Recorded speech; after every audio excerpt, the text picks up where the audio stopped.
شريك لك لبيك إن الحمد والنعمة لك والملك لا شريك لك لبيك. الحمد لله رب العالمين والعاقبة للمتقين والصلاة والسلام على سيد الأنبياء والمرسلين أما بعد رب اشرح لي صدري ويسر لي أمري واحلل عقدة من لساني يفقهوا قولي. الصلاة والسلام عليك يا سيدي يا رسول الله وعلى آلك وأصحابك يا حبيب الله. الحمد لله الذي بنعمته تتم الصالحات. اللہ رب العزت کا خاص کرم اور اس کا خاص فضل ہے کہ آج ہم اسلامک سینٹر آف اولڈ برج میں اس خصوصی حج ٹریننگ سیشن میں یا حج سیمینار میں شریک ہیں. اللہ تعالیٰ ہم سب کی حاضری کو اپنی بارگاہ میں مقبول اور منظور فرمائے اور جو ہمارے حجاج جا رہے ہیں اللہ تبارک و تعالیٰ ان کا حج مقبول اور حج مبرور فرمائے اور ہم سب کو اللہ تبارک و تعالیٰ بار بار اس بابرکت گھر کی زیارت نصیب فرمائے. حج عربی کا لفظ ہے جس کا لفظی معنی ہے قصد، ارادہ، انٹینشن، اور آسان اس کا مفہوم یہ ہے کسی بابرکت جگہ کی زیارت کے ارادے کو حج کہتے ہیں. تو جب آپ نے ارادہ کر لیا اور آپ کی نیت خالص ہے، اللہ تبارک و تعالیٰ کی ذات اس قدر کریم ہے کہ اگر بالفرض کسی وجہ سے جس شخص نے حج کا ارادہ کیا اور وہ راستے میں فوت ہو گیا، حدیث پاک میں ہے اللہ تبارک و تعالیٰ قیامت تک اس کو حج کرنے کا ثواب عطا فرمائے. تو اللہ تعالیٰ تو دل کے ارادے کو دیکھتا ہے. اور اس میں ایک خاص بات آپ کو جو جا رہے ہیں خوش نصیب ان کے لیے ہمارے بعض اساتذہ نے یہ ایک بڑی خاص پتے کی بات بتائی. وہ کہتے ہیں جب حج کا ارادہ کر لو اور تیاریاں مکمل ہو جائیں تو روزانہ 2 نفل ضرور پڑھا دو کہ یا اللہ کہیں ایسا نہ ہو کسی وجہ سے میں روک دیا جاؤں. اس کو جتنا گہرائی میں جا کے آپ سوچتے جائیں گے نا اتنے اس کے اسرار کھلتے چلے جائیں گے. فضل بن موفق علامہ ابن رجب حنبلی نے بھی لکھا ہے، بہت بڑے بزرگ تھے، 60 حج کیے، 60واں حج کر رہے ہیں. حتیم جو کعبہ شریف کے پاس جو راؤنڈ سی جگہ ہے ہجر اسماعیل، حتیم میں بیٹھے تھے تو خیال آیا 60 حج کیے ہیں پتہ نہیں قبول ہوتے ہیں کہ نہیں ہوتے. تو کہتے ہیں بس یہ خیال آنے کی دیر تھی کہ مجھے نیند آ گئی. تو اسی دوران ایک دم آنکھ لگ گئی تو خواب میں مجھے بتایا گیا کہ اپنے گھر میں وہ اپنے پیاروں کو ہی بلاتا ہے. تو اللہ تعالیٰ اگر آپ کو اپنے گھر میں بلا رہا ہے تو اس کا مطلب ہے وہ آپ کا یہ حج بھی قبول فرما رہا ہے. اور حج میں 2 حرف ایسے جیم مشدد ہے لیکن وہ جیم ہی ہے، ہا اور جیم، ہا اور جیم. تو کہتے ہیں ہے سے مراد ہے حلم من الرب کہ اللہ بڑا حلیم ہے، اور جیم کا مطلب ہے جرم من العبد، وہ کمال کا بخشنے والا ہے اور یہ کمال کا مجرم ہے. تو وہ اتنے سخی کے در پر اتنا بڑا مجرم جا رہا ہے.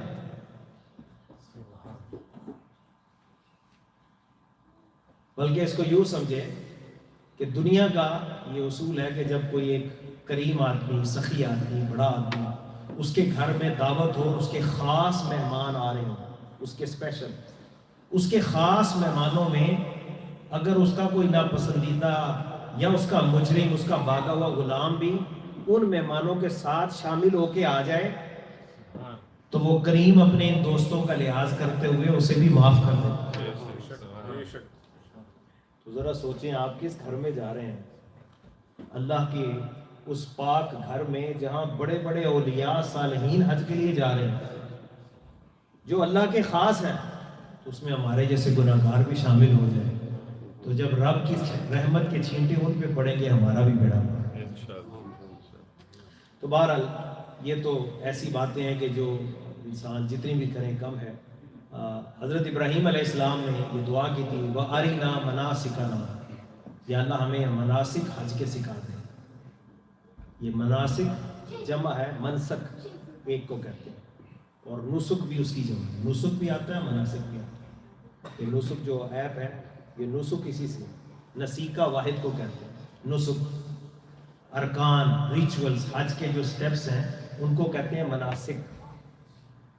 تو انہوں نے حضرت ابراہیم نے ایک گھر بنایا تو اللہ نے فرمایا وَأَذِّن فِي النَّاسِ بِالْحَجِّ يَأْتُوكَ رِجَالًا وَعَلَىٰ كُلِّ ضَامِرٍ يَأْتِي مِنْ كُلِّ فَجٍّ عَمِيقٍ، لوگوں کو بلائیے۔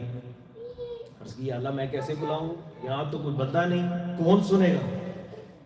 مفسرین لکھتے ہیں اللہ نے فرمایا تمہارا کام ہے اعلان کرنا، ہمارا کام ہے تمہاری آواز کو جو لوگ ابھی پیدا نہیں ہوئے، جو اپنے باپ کی صلب میں ہیں، جو اپنی ماں کے رحم میں ہیں، جو عالم ارواح میں ہیں، تمہاری آواز میں ان تک بھی پہنچا دوں گا۔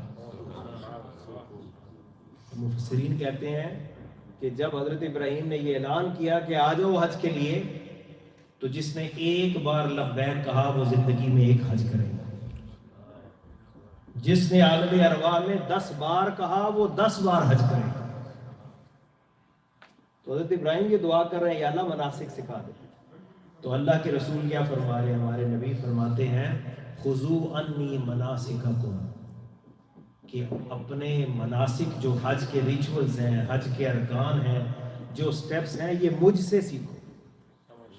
تو رسول اللہ صلی اللہ علیہ وآلہ وسلم معلم کائنات ہیں، اور آپ صلی اللہ علیہ وآلہ وسلم نے حج کے طریقہ اور تفصیلات کو خود بیان فرمایا۔ اب 3 طرح کے حج ہیں، یہ آپ کے ذہن میں ہونا چاہیے، کیونکہ جب آپ حج پہ جا رہے ہیں یہ ذہن میں رہے کہ وہاں پر اتنا ابھی حضرت پڑھ بھی رہے تھے ماشاءاللہ، علامہ صاحب خود فاضل آدمی، قرآن کی آیات جس میں ذکر ہے کہ جب حج کا ارادہ کر لو تو فسق، رفث اور جدال، جھگڑا، اس سے بچنا ہے۔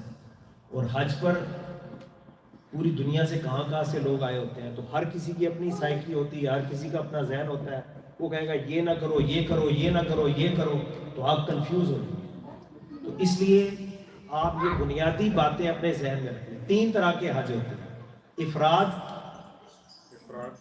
افراد جس کا مطلب ہے صرف حج، یعنی آپ نے صرف حج کرنا ہے، اس میں عمرہ شامل ہے۔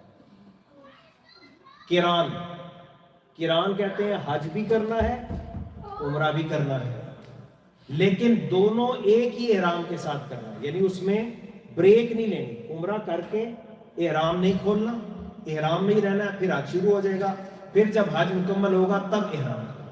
اس کو کہتے ہیں قران، جو قران کرے گا اس کو کہتے ہیں قارن، اور جو افراد کرتا ہے اسے کہتے ہیں مفرد۔ اور تیسرا ہے تمتع، جس کا مطلب ہے 2 in 1، یعنی ایک سفر میں 2 کام کرنے آپ نے، عمرہ بھی کرنا ہے اور حج بھی کرنا ہے، لیکن بیچ میں آپ نے بریک لینی ہے۔ اور یہ امت کے لیے سب سے زیادہ آسان ہے۔ تو ہمارے جو حاجی جاتے ہیں یا جو پہلی دفعہ جا رہے ہوں یا جنہیں زیادہ معلومات نہ ہوں، ان کے لیے ہم یہی سجیسٹ کرتے ہیں کہ وہ حج تمتع کریں۔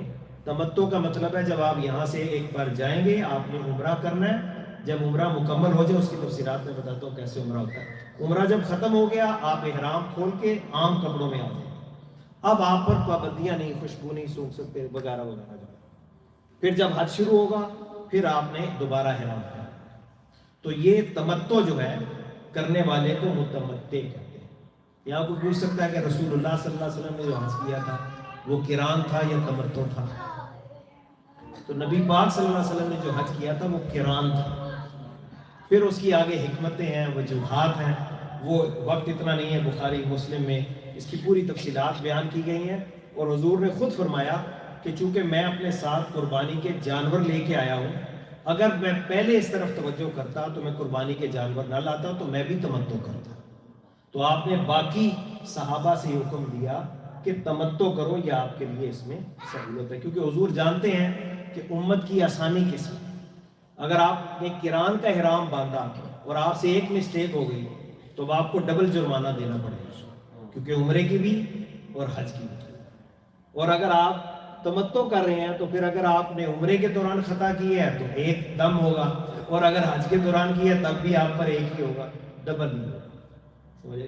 تو میں یہاں تمتع کے حوالے سے، حج تمتع، متمتع جو تمتع حج کرتا ہے اسے کہتے ہیں متمتع. اچھا، آپ جب یہاں سے جائیں گے تو اگر آپ کی ڈائریکٹ سعودی ایئر لائن ہے تو پھر تو جہاز میں آپ احرام پہن سکتے ہیں. وہ 1 گھنٹہ پہلے آپ کو بتا دیتے ہیں کہ میقات وہ جگہ ہے کہ جہاں سے آپ کراس نہیں کر سکتے بغیر احرام، بغیر نیت کے. اس سے پہلے میقات جو ہے یہ وہ جگہ ہے جس سے پہلے آپ نے اپنی نیت، اپنا ارادہ پختہ کرنا. اچھا، اگر آپ مدینہ شریف جا رہے ہیں پہلے تو پھر آپ کو احرام باندھنے کی ضرورت نہیں ہے، چاہے آپ جدہ جا رہے ہیں چاہے آپ کسی اور طرف سے جا رہے ہیں. آپ مدینہ شریف جائیں گے، جب مدینہ شریف سے نکلیں گے تب آپ کو احرام باندھنا ہے. اچھا، اب جب یہاں سے آپ جا رہے ہیں، فار ایگزامپل دبئی جا رہے ہیں، مصر جا رہے ہیں، کسی اور جگہ سٹاپ ہوگا تو پھر اس کے بعد دوسری کنیکٹنگ فلائٹ ہوگی، تو اس فلائٹ میں بھی آپ اپنا احرام باندھ سکتے ہیں. اب یہاں چند بنیادی چیزیں احرام کے حوالے سے ذہن میں رکھیں. خواتین کا تو جو بھی وہ برقع لباس جو بھی وہ پہننا چاہیں پہن سکتی ہیں. صرف 2 ہاتھ اور پاؤں اور چہرہ یہ ننگا رہ سکتا ہے، باقی سارا جسم ان کے لیے، حتیٰ کہ کان بھی، کلائیاں بھی چھپانا ان کے لیے فرض ہے احرام کے دوران. مرد کے لیے 2 سفید چادریں ہیں، سلے ہوئے کپڑے آپ نے نہیں پہنے، انڈر ویئر بھی آپ نے نہیں پہننا، اور ان 2 سفید چادروں کا احرام جو ہے وہ آپ نے باندھنا ہے. اب 2 چیزیں ہیں، فار ایگزامپل بعض اوقات ایسا ہوتا ہے انسان کہتا ہے کہ میں جہاز میں مجھے دقت ہوگی پہننے میں، تو آپ یہیں ایئرپورٹ سے پہن لیں لیکن نیت نہ کریں. نیت جب آپ میقات کے قریب ہوں گے اس وقت. یا جیسے سعودی ایئر لائن ہے، ڈائریکٹ فلائٹ ہوتی ہے، اس میں پیچھے 3 روز انہوں نے نکالی ہوئی ہے، مسجد بنی ہوئی، باقاعدہ کرٹن لگے ہوئے ہیں، تو آپ آسانی سے وہاں جا کر اپنا احرام وغیرہ باندھ سکتے ہیں. تو بہتر یہ ہے کہ غسل کریں. اب ظاہر ہے وہاں جہاز میں تو آپ غسل نہیں کر سکتے، تو پھر آپ گھر سے ہی غسل کریں. تو اگر آپ کسی ایسی جگہ آپ کا سٹاپ ہے جہاں پر غسل ممکن ہے، جیسے مدینہ شریف آپ رکے ہیں اور مدینہ شریف سے اب آپ نے مکہ شریف آنا ہے، تو آپ وہاں سے غسل کر لیں، کیونکہ یہ نبی پاک صلی اللہ علیہ وسلم کی سنت ہے. اور اگر غسل پر قدرت نہ ہو تو پھر وضو کر سکتے ہیں. ٹھیک ہے، اور اگر مکروہ وقت نہیں ہے تو 2 رکعت نماز بھی پڑھنی ہے. اب آپ نے 2 چیزیں احرام کی، ایک تو وہ کپڑا جو نظر آ رہا ہے اور ایک جو آپ کے دل میں ہے، نیت ارادہ. یہ دونوں چیزیں اکٹھی ہیں، یعنی صرف کپڑا پہنا ہے، دل میں ارادہ نہیں ہے، تب بھی آپ کا احرام تو نہیں ہوتا. تو اب آپ نے جو نیت کرنی ہے اس میں آپ نے 2 رکعت نماز پڑھنی ہے. 2 رکعت، پہلی میں سورۃ قل یا ایھا الکافرون پڑھ لیں اور دوسری میں قل ھو اللہ احد پڑھ لیں. اگر یہ نہیں یاد تو پھر جو بھی یاد ہے وہی پڑھ لیں.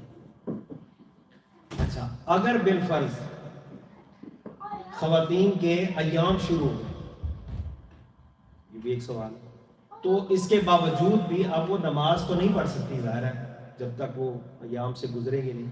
اگر ممکن ہو غسل کرنا تو غسل کریں، اپنا احرام باندھ لیں اور تلبیہ پڑھیں، ذکر اذکار کریں. حرم میں نہیں جا سکتی، نماز نہیں پڑھ سکتی، تا وقت کہ وہ پاک نہ ہو جائیں، وہ ایام ختم نہ ہو جائیں، اور غسل کر کے پھر وہ مناسک جو عمرے کے ہیں وہ بعد میں ادا کریں. صحیح. اور اگر بالفرض جہاز میں ایسا معاملہ ہو گیا اور ابھی وہ جا رہے ہیں اسی طرح، تو اس میں بھی یہی ہے، پھر غسل تو نہیں ہو سکے گا، تو وضو کر سکیں تو وضو کر لیں.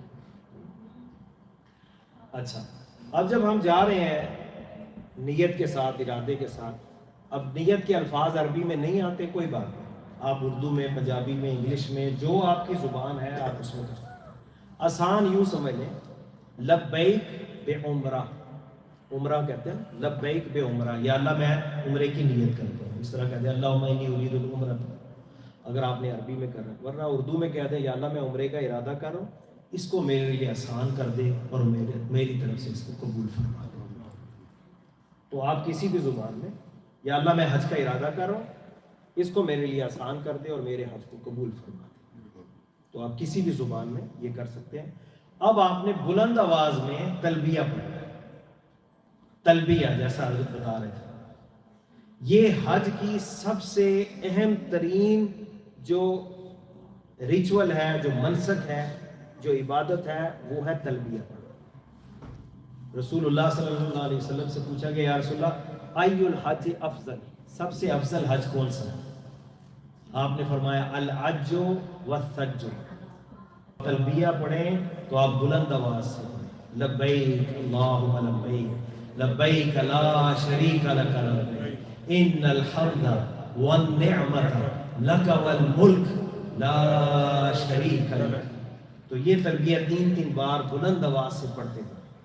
یہ ایک حدیث میں آتا ہے، حضور فرماتے ہیں جبریل میرے پاس آئے ہیں اور انہوں نے مجھے یہ کہا ہے کہ اللہ یہ فرما رہا ہے کہ اپنے صحابہ سے فرما دیجئے کہ بلند آواز سے تلبیہ پڑھیں، کیونکہ یہ حج کی شعائر میں سے یا حج کی نشانیوں میں سے.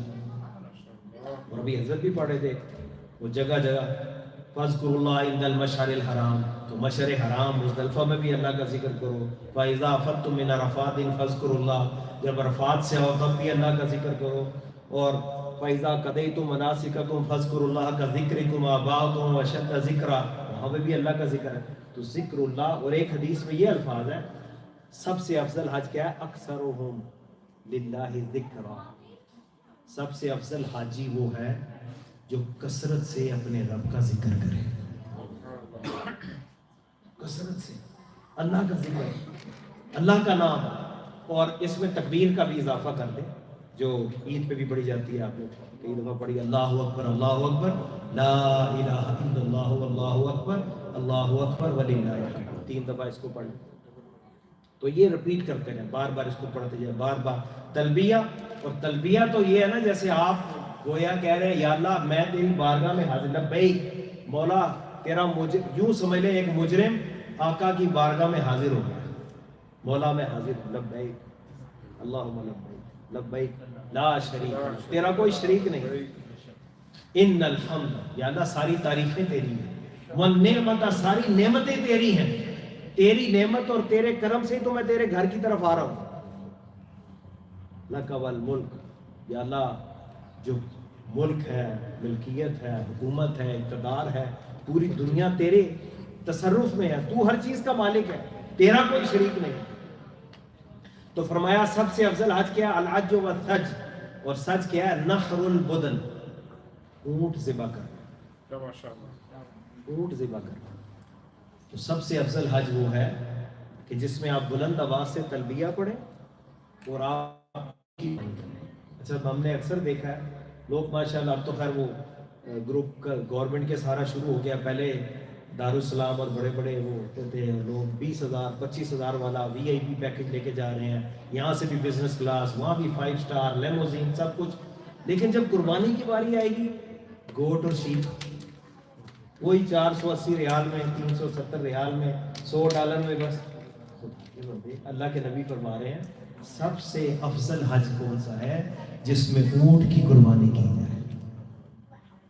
اور نبی پاک صلی اللہ علیہ وسلم نے جب حج کیا تو 100 اونٹ نہر کیے اور اس میں سے 63 آپ نے خود اپنے ہاتھ مبارک سے کیے، 63 اور 37 حضرت علی سے فرمایا کہ آپ کریں. 63 کین یو بلیو؟ اور پھر کیا فرمایا؟ حضرت علی سے فرمایا کہ اس کا جو قصاب اس کی بوٹیاں کرے گا نا اس کو اجرت ہم اپنی طرف سے دیں گے، الگ سے پیسے دیں گے، گوشت نہیں دینا اس کو، اجرت میں کھال نہیں دینی. یہ اس کی کھال، رسی، گوشت یہ سب بانٹنا ہے. اور یہ حکم دیا کہ یہ 100 اونٹوں کے ہر اونٹ میں سے ایک پیس، ایک پارچہ، ایک گوشت کا ٹکڑا لیا جائے 100 کے 100 اونٹوں میں سے، اور پھر ایک دیگ میں اس کا شوربہ بنایا جائے اور پھر وہ پکا کے میری خدمت میں پیش کیا. تو قربانی کا گوشت کھانا بھی عبادت ہے اور ثواب ہے.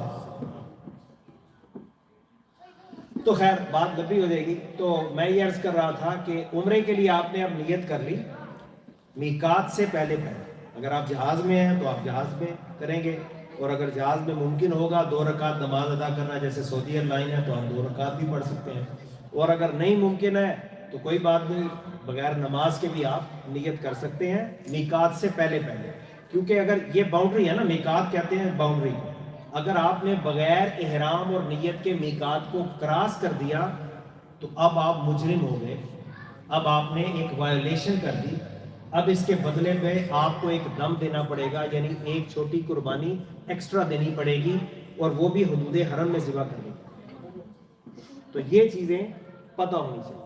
تو جب آپ نے احرام باندھنا ہے یا عام حالات میں، جیسے آپ مکہ شریف سے آپ پہلے مدینہ شریف گئے ہیں، اب وہاں سے آپ نے جانا ہے مکہ، تو آپ اپنے ہوٹل میں شاور لے لیں، یا وہ جب آپ کو ذوالحلیفہ لے کر آئیں گے، مدینہ شریف سے تقریباً 6-7 میل دور ہے، اس کو ابیار علی بھی کہتے ہیں، ذوالحلیفہ بھی کہتے ہیں، وہاں آج بہت بڑی مسجد بن گئی ہے، کیونکہ نبی پاک صلی اللہ علیہ وسلم نے وہاں سے حج کا احرام باندھا، اسے وادی عقیق بھی کہتے ہیں، مسجد میقات ہے دوسری مسجد میقات بھی اس کو کہہ لیں، ذوالحلیفہ ویسے میقات کا اصل نام ہے ذوالحلیفہ، اور اس علاقے کو کہتے ہیں ابیار علی، تو آج کل اس کو مسجد میقات کہتے ہیں، کیونکہ اس وقت وہاں مسجد نہیں تھی۔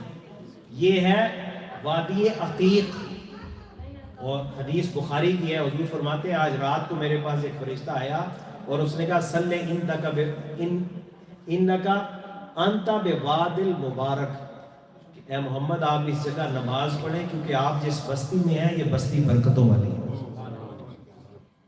تو یہ وادی عقیق، پھر آگے وادی ازرق ہے، پھر وادی حمرہ ہے، وادی عثمان ہے، روحہ ہے، یہ سارا راستے میں پھر آگے ہے۔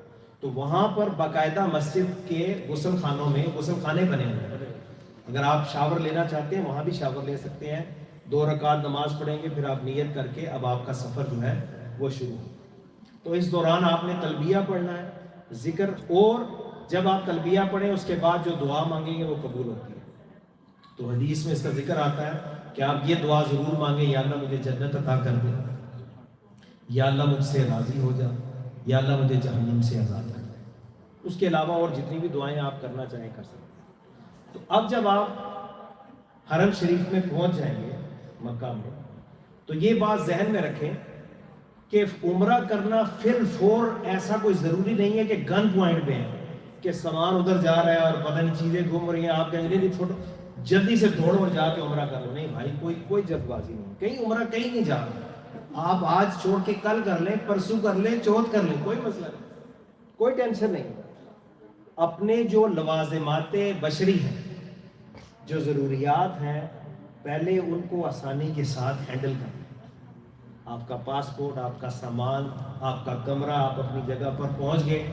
اب اگر آپ کو کسی چیز کی حاجت ہے، فار ایگزامپل لمبا سفر کیا ہوا ہے، بھوک لگی ہے، آپ کھانا کھا سکتے ہیں، آپ بہت تھکے ہوئے ہیں، سخت گرمی ہے، یا وہاں رش بہت ہے، کوئی بات نہیں، آپ 2-4 گھنٹے سو جائیں، کوئی مسئلہ نہیں، احرام کی حالت میں آپ آرام بھی کر سکتے ہیں۔ اچھا، جب آپ احرام پہنیں گے، یہاں یہ بتا دوں، احرام پہنتے ہوئے اس وقت اگر آپ کوئی خوشبو لگانا چاہیں اپنے جسم پر، خوشبو لگا لیں۔ احرام پر بھی ایسی کوئی خوشبو کہ جس کا رنگ نظر نہ آئے، کیونکہ رنگ نظر آئے گا تو کسی کو غلط فہمی ہوگی۔ نیت کرنے سے پہلے لگا لیں تو یہ سنت ہے، لیکن جب نیت کر لی اب نہیں لگا سکتے۔ اسی طرح نبی پاک صلی اللہ علیہ وسلم نے اپنے بال مبارک جو ہیں وہ تیل کے ساتھ اور شہد کے ساتھ ان کو چپکا لیا۔ ظاہر ہے جب آپ اتنے دن احرام میں رہیں گے تو بال بکھر بھی سکتے ہیں، اور کنگھا آپ نے کرنا نہیں، بال توڑ نہیں سکتے، بال کاٹ نہیں سکتے، صحیح ہے۔ تو آج کے دور میں اگر کوئی جیل وغیرہ آپ لگانا چاہیں، ایسی جیل جس میں کوئی حرام چیز نہیں ہے، تو آپ استعمال کر سکتے ہیں، صحیح ہے۔ تو اب جب آپ نے اپنی ضرورت جو بھی تھی وہ پوری کرنی تھی کر لی۔ ایک اور بات، آپ چاہتے ہیں میں شاور لے لوں، ابھی آپ نے عمرہ نہیں کیا، آپ شاور بھی لے سکتے ہیں، لیکن صابن شیمپو کچھ استعمال نہیں کرنا، اور جسم کو زیادہ ملنا نہیں ہے، کیونکہ ابھی آپ حالت حرام میں، صرف اپنے اوپر پانی ڈال کے جیسے ایک شاور، لائٹ شاور جو ہے وہ آپ لے سکتے ہیں۔ اب آپ کعبہ شریف کے اندر جاتے ہیں، پہلی بار جب کعبہ شریف کو آپ دیکھیں تو جو دعا آپ کریں اللہ تعالیٰ قبول فرماتے ہیں، لیکن ایک ایسی کعبہ شریف کا ایک ایسی اس کی عظمت ہے، ایک ایسا اس کا روب ہے کہ بعض اوقات تو انسان جا کر جب اس گھر کو دیکھتا ہے تو وہ ورطہ حیرت میں مبتلا ہو جاتا ہے۔ کافی دیر تک تو انسان کو یقین ہی نہیں آتا کہ میرے جیسا گناہ گار بندہ کہاں کھڑا ہے. اس گھر کا جو جلال اور اس کی جو ہیبت ہے وہ تو بیان میں نہیں آ سکتا. خیر، علماء نے لکھا کہ ایک خاتون تھی اسی طرح قافلے میں. اس زمانے میں آپ کو پتا کتنا لمبا سفر ہوتا تھا. خود نبی پاک صلی اللہ علیہ وسلم شریف بھائی آپ تو 4 گھنٹے میں پہنچ جائیں گے مدینہ شریف سے مکہ، یا 5 گھنٹے میں پہنچ جائیں گے، 6 گھنٹے میں پہنچ جائیں گے زیادہ. نبی پاک صلی اللہ علیہ وسلم صحابہ کے ساتھ جب آئے تو 8 دن لگے تھے پورے. 8 دن کا سفر. تو جو لوگ دور سے آتے تھے دوسرے ملکوں سے تو کئی دن کئی مہینوں کا سفر. بلکہ بعض اوقات اگر آپ نے کچھ ایسے علاقے ہیں دنیا میں کہ اس وقت سواریاں تو ایسی نہیں تھی، گھوڑے، اونٹ اور پیدل اور بحری جہاز، تو اگر آپ نے اگلے سال حج کرنا ہے نا، اس سال ان دنوں آپ گھر چھوڑ کے جاتے تھے، اور حج کرنے کے بعد اس سے اگلے سال اگر آپ زندہ رہے تو آپ واپس اپنے گھر پہنچتے تھے. تو آج اللہ پاک نے کتنی سہولت دے دی کہ آپ 15 دن میں، 20 دن میں، 25 دن میں یا 2 ہفتے میں اپنا حج کر کے واپس بھی آ جاتے ہیں خیریت سے. تو یہ نہ سمجھے کہ بھئی آج ہمیں مشکلات ہیں. آج کی مشکلات دوسری ہیں. وہ یار وہ چارجر بھول گیا، نیٹ نہیں کام کر رہا، وائی فائی نہیں ہے. ورنہ اس دور میں سوچیں مینا میں تو پانی نہیں ہوتا تھا. 8 ذی الحج کو یوم ترویہ کہتے ہیں. کیوں؟ ترویہ کا مطلب ہے پانی کا انتظام کرنا. 8 ذی الحج کو وہ اپنے لیے کہ وہاں اتنے 3 4 5 دن رہنا ہے تو وہاں وضو کے لیے جو پانی چاہیے پینے کے لیے وہ بھر کے وہاں لے جانے کی فکر ہوتی ہے. تو آج کے حساب سے تو ضروریات اور ہو گئی، ٹینشن بھی اور ہو گئی. بہرحال تو یہ ذہن میں رکھیں کہ جب آپ وہاں پہنچے ہیں، اب آپ کعبہ شریف کو دیکھ رہے ہیں، تو وہ خاتون اتنا لمبا سفر کر کے جب پہنچی بار بار پوچھتی ہے این بیت ربی، این بیت ربی، میرے رب کا گھر کہاں، میرے مولا کا گھر کہاں ہے، بیت اللہ کہاں ہے، کعبۃ اللہ کب آئے گا. تو جب وہ پہنچ گئی حرم میں تو اس کو بتایا گیا تیری منزل آ گئی ہے، وہ اللہ کا گھر. تو وہ کشاں عشق و محبت میں ذوق میں مچلتی ہوئی کعبۃ اللہ کے قریب جاتی ہے اور جا کر اس کی جو چوکھٹ ہے اس پر اپنی پیشانی رکھتی ہے. تو لوگ سمجھے شاید چونکہ بڑا اتنا لمبا سفر کر کے آئی ہے تو اس کو شاید قرار مل گیا ہے، اس لیے بالکل پرسکون ہو گئی ہے. تو کچھ خواتین نے اس کو ہلا کے دیکھا تو اس کی روح پرواز کر دی. تو کچھ عاشق تو ایسے بھی ہوتے ہیں جن کی زندگی کی عمر بھر کی جو کمائی ہے وہ آج یہ اس رب کے گھر کا دیدار ہے. تو اب آپ نے جو اپنا عمرہ شروع کرنا ہے تو جو حجر اسود جہاں پر لگا ہوا ہے وہاں سے آپ نے اپنا طواف شروع کرنا ہے. اور حجر اسود حضور نبی کریم صلی اللہ علیہ وسلم فرماتے ہیں واللہ لا یأتین ھذا الحجر یوم القیامۃ وَلَهُ عینان یبصر بہما ولسان ینطق بہ، اور اس کی ایک زبان ہوگی، اور جس کسی نے اس کا احترام کیا، جس نے اس کا بوسہ حق اور صداقت کے ساتھ، یہ قیامت کے دن اس کے لیے گواہی دے گا. یہ حجر اسود آپ کے حق میں گواہی دے گا قیامت کے. حضور فرماتے ہیں 2 یاقوت ہیں جنت کے، ایک مقام ابراہیم اور ایک حجر اسود. اور ایک حدیث میں فرمایا کہ اللہ نے ان کی روشنیاں بند کی ہیں، ٹرن آف، یوں سمجھ. اگر اللہ ان کی روشنی کو بند نہ کرتا پوری مشرق اور مغرب کے نور سے منور ہو جاتا جنتی پر. تو وہاں سے اب آپ نے بسم اللہ والحمدللہ والصلاۃ والسلام علی رسول اللہ، اللہ اکبر، یا بسم اللہ اللہ اکبر، جو بھی بسم اللہ اللہ اکبر کہہ کے، اگر آپ اس کو براہ راست ٹچ نہیں کر سکتے، اپنے ہاتھوں سے یہ محسوس کر رہا ہے کہ میں حجر اسود کو ٹچ کر رہا ہوں، اور پھر آپ اس کا بوسہ، اور آپ ارادہ کر لیں یا اللہ میں طواف 7 چکر کا ارادہ کر رہا ہوں، یا اللہ میرے لیے آسان کر. اچھا، دنیا کی کسی بھی مسجد میں آپ جائیں تو پہلے تحیۃ المسجد ہے، 2 رکعت نماز پڑھتے ہیں. لیکن بیت اللہ میں جب جائیں گے تو وہاں تحیۃ المسجد نہیں ہے، وہاں طواف ہے. وہاں سب سے پہلی جو عبادت آپ نے کرنی ہے وہ طواف ہے. تو اب آپ نے اپنا طواف شروع کرنا ہے تو اینٹی کلاک وائز چلنا ہے. کعبہ شریف آپ کی لیفٹ میں ہے، یہ بھی ایک بڑے راز کی بات ہے کہ بھئی وہ لیفٹ پہ کیوں ہے، رائٹ پہ ہونا چاہیے. اور بلکہ مجھے ایک بزرگ تھے، ان کے بارے میں، ملا علی قاری کے بارے میں، کہ وہ جب وہاں پہلی دفعہ گئے تو انہوں نے اس طرح دائیں طرف چلنا شروع کر دیا، طواف شروع کر دیا. تو کسی نے روک دیا، انہوں نے کہا حضرت کیا کر رہے ہیں، طواف تو اس طرح ہوتا ہے، لیفٹ سائڈ پہ وہ رہے گا آپ کا، آپ رائٹ سائڈ پہ کر رہے ہیں. تو انہوں نے کہا نہیں نہیں نہیں ایسے ہی ہے. اس شخص نے کہا فلاں کتاب میں لکھا ہوا، اور وہ کتاب میں ملا علی قاری صاحب کی، وہ جنہوں نے کتاب خود لکھی تھی وہ انہیں کی کتاب تھی. لیکن اس کی وجہ کیا ہے، ایک تو چونکہ پریکٹیکل نہیں کیا، دوسرا وہاں کا جو جلال ہے نا کعبہ شریف کا، وہاں تو انسان کو ہوش ہی نہیں ہوتی. تو دوسری اس کی وجہ یہ بھی ہے کہ جب آپ اکیلا آدمی اگر امام کے ساتھ ہو، بعض اوقات حضرت کو واسطہ پڑتا ہوگا، تو امام ہے، بعض اوقات نمازی نہیں ہوتا، ایک بھی نہیں ہوتا، بعض اوقات ایک ہوتا ہے. تو ایک ہوتا ہے تو امام کے کہاں کھڑا ہوتا ہے جی، ایسے ہی ہے نا، امام اس کے لیفٹ سائڈ پہ ہوگا نا، ٹھیک ہے نا. تو ابھی آپ کہاں کھڑے ہیں، آپ کا امام ابھی کون ہے، محسوس کریں، ابھی کعبہ آپ کا امام ہے. ان اول بیت وضع للناس للذی ببکۃ مبارکا وہدی للعالمین فیہ آیات بینات مقام ابراہیم ومن دخلہ کان آمنا وللہ علی الناس حج البیت من استطاع الیہ سبیلا ومن کفر فإن اللہ غنی عن العالمین. یہ اللہ کے گھر کا، یہ اس کا ایک مقام ہے. 12 تو اچھا، اس میں کچھ احتیاطیں آپ نے کرنی ہیں. ایک تو یہ ہے کہ اس طرح نہیں چلنا، کیونکہ وہ انسان میں شوق پڑا ہوتا ہے کہ میں کعبہ شریف دیکھتا ہوں. تو آپ کا سینہ کعبہ شریف کی طرف نہیں ہونا چاہیے، آپ کا سینہ بالکل سیدھا ہونا چاہیے، کعبہ آپ کی لیفٹ پہ ہونا چاہیے. کعبہ شریف دیکھنے کا دل کر رہا ہے، اس کے بعد آپ اوپر سے دیکھیں، بیٹھ کے جہاں مرضی دیکھیں. ابھی آپ نے طواف کرنا ہے، اور طواف وضو کی حالت میں کرنا ہے، ناپاکی کی حالت میں طواف نہیں ہو سکتا. اگر کسی نے بے وضو کی حالت میں کیا ہے تو یا تو طواف دوبارہ کرنا پڑے گا، ورنہ اس کو دم دینا پڑے گا، ایک قربانی دے، جرمانہ دینا پڑے گا.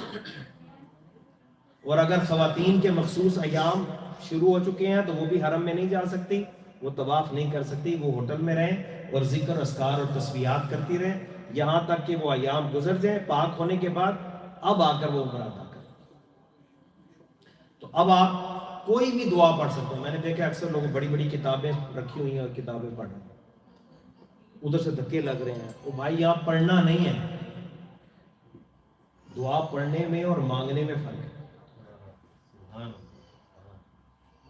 مانگے دعا، اچھا وہ اب جنہوں نے دعائیں لکھی ہیں، ایک دعا ہے بس وہ آپ نے یاد رکھنی ہے، جو آخری یہ ہے نا حجر اسود اس طرف جہاں سے آپ نے شروع کیا تھا، ٹھیک ہے.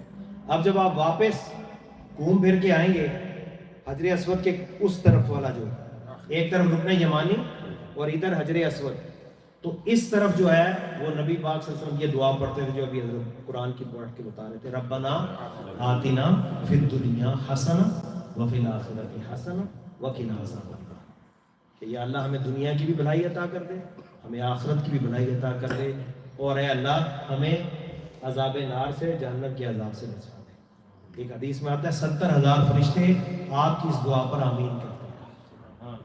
اور یہی وہ کعبہ شریف کی یہ وہی دیوار ہے جس دیوار کے قریب حضرت علی رضی اللہ تعالیٰ عنہ کی ولادت ہوئی. آپ کی والدہ طواف کر رہی تھی اور اسی دوران آپ کو تکلیف ہوئی، آپ نے کہا یہ تو کعبۃ اللہ ہے، میں کیا کروں، تو مجھے تکلیف ہو رہی ہے. تو کہا یا اللہ یہ کہ بے پردگی نہ ہو جائے. تو دیوار ان کے لیے کھل گئی، تو آپ کعبہ شریف کے اندر داخل ہو، اور حضرت علی رضی اللہ تعالیٰ عنہ کی ولادت کعبۃ اللہ کے اندر. اور جب نبی پاک صلی اللہ علیہ وسلم آئے مبارک دینے، چچی مبارک ہو آپ کا بیٹا ہوا، کہتے ہیں بیٹا تو ہوا لیکن آنکھیں نہیں کھولتا. تو حضور نے فرمایا دکھاؤ تو صحیح. تو نبی پاک صلی اللہ علیہ وسلم حضرت علی کے سامنے آئے تو حضرت علی نے اپنی آنکھیں کھول دی. تو جنہوں نے زندگی میں پہلی بار جو چہرہ دیکھا وہ چہرہ ہے مصطفیٰ. تو کوئی بھی درود شریف پڑھ لیں، سبحان اللہ، الحمدللہ، اللہ اکبر، کوئی بھی دعا، جو دعا آپ کو یاد ہے آپ پڑھتے جائیں. صرف وہ ربنا آتنا وہاں پڑھنی ہے، باقی آپ جو بھی دعائیں آپ کو آتی ہیں. اچھا بعض اوقات لوگوں نے دعائیں لکھی ہوئی ہیں پہلے چکر میں اتنی، دوسرے میں. اب ظاہر ہے چکر اگر رش کم ہے تو وہ چکر جلدی پورا ہو جائے گا، آپ قریب ہیں. اور اگر آپ دور ہیں تو وہ چکر لمبا ہے، چکر ختم ہو گیا اور دعا بھی ختم ہو گیا، آپ لوگ وہاں پریشان کھڑے ہیں. ہاں جی میرا تو یہ صرف سہولت کے لیے دعائیں لکھی گئی ہیں، ورنہ آپ کو جو اپنی مادری زبان میں جو دعا مانگنی ہے. حضور علیہ الصلوۃ والسلام ایک حدیث میں آتا ہے کہ آپ نے دیکھا ایک شخص دعا کر رہا ہے اللہم اغفر لفلان ابن فلان، طواف کے دوران. حضور نے فرمایا یہ کون ہے؟ کہنے لگا یا رسول اللہ میرا قریبی ہے، میرا دوست ہے، جب میں آ رہا تھا اس نے مجھ سے یہ وعدہ لیا تھا، مجھ سے کہا تھا کہ میں اس کے لیے بین الرکن والمقام، کہ حجر اسود اور مقام ابراہیم کے درمیان میں اس کے لیے یہ دعا مانگوں. تو حضور نے فرمایا کہ اپنے دوست کو بتا دینا قد غفر اللہ لصاحبک، اللہ نے تمہارے دوست کو بخش دیا. طواف کے دوران جو آپ دعا جس کے لیے کریں گے نا، کیونکہ رسول اللہ کی دعا ہے، حضور نے فرمایا اللہم اغفر للحاج ولمن استغفر له الحاج، یا اللہ حاجی کی مغفرت کر دے اور جس کے لیے حاجی دعا کرے یا اللہ اس کو بھی بخش دے. بلکہ مجمع الزوائد کے اندر ایک حدیث ہے، رسول اللہ صلی اللہ علیہ وسلم نے فرمایا کہ حاجی جس کا حج قبول ہو جائے 400 اپنے رشتہ داروں میں سے 400 گھروں کی شفاعت کرے گا. کتنے؟ 400 400 بیت، گھروں کی، شخص کی بات نہیں ہو تو وہ اپنے خاندان اپنی برادری کے 400 گھروں کی حاجی شفاعت کرے گا اور اللہ تعالیٰ ان کو بخشش دے گا. اتنا بڑا اعزاز. یہ فرماتے ہیں الحج المبرور لیس لہ جزاء الا الجنہ، حج اگر مقبول ہو جائے، قبول ہو جائے تو اس کی جزا جنت کے سوا اور کچھ نہیں. من حج ولم یرفث ولم یفسق رجا کا یوم ولدتہ امہ، فرمایا جس کا حج قبول ہو گیا، جس نے اس میں کوئی رفث نہیں کیا، کوئی گناہ نہیں کیا، کوئی فحاشی نہیں کی، گناہ کا صحیح حج کر لیا، تو فرمایا ایسے واپس آئے گا جیسے نوزائیدہ بچہ، جیسے نیو بورن بیبی ہوتا ہے، اس کے سارے گناہ معاف ہو جائیں گے. تو آپ نے دوسرے چکر پہ پھر استلام کرنا، اسی طرح 7 چکر لگانے ہیں.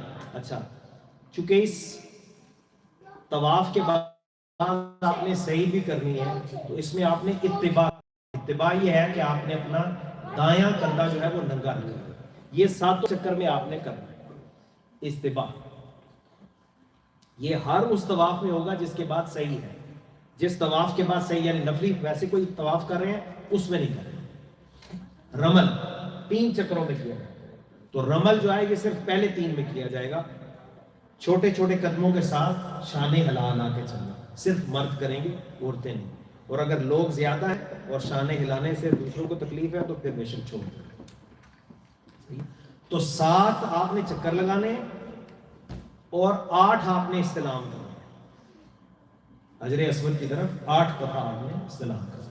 اسی طرح اگر رکن یمانی کی طرف مس کر سکتے ہیں آپ تو بہت اچھی بات ہے، یا اس کو بوسہ دے سکتے ہیں تو اچھی بات ہے، ورنہ آپ اپنا مکمل کریں. تو جب آپ کے یہ 7 چکر مکمل ہو گئے، اب آپ نے مقام ابراہیم کے پیچھے کہیں بھی پڑھ لیں تو آپ کی نماز تو، کیونکہ وہاں رش زیادہ ہوتی ہے بعض اوقات، یہ نہیں کہ آپ ایگزیکٹلی اس کے پیچھے پڑھیں.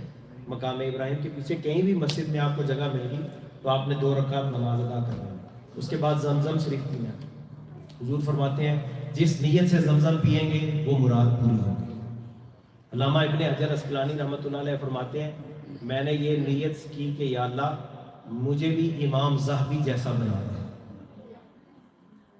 تو آج چاہے حالانکہ وہ شافعی تھے، آج ہمارے فقہ حنفی ہو کوئی بھی ہو، سب امام ابن حجر اسقلانی کو حدیث کا ایک بہت بڑا پہاڑ سمجھتے ہیں. اسی طرح امام ابو حنیفہ جب گئے تو انہوں نے بھی پانی پیا زمزم، یا اللہ مجھے سب سے بڑا فقیہ بنا دے.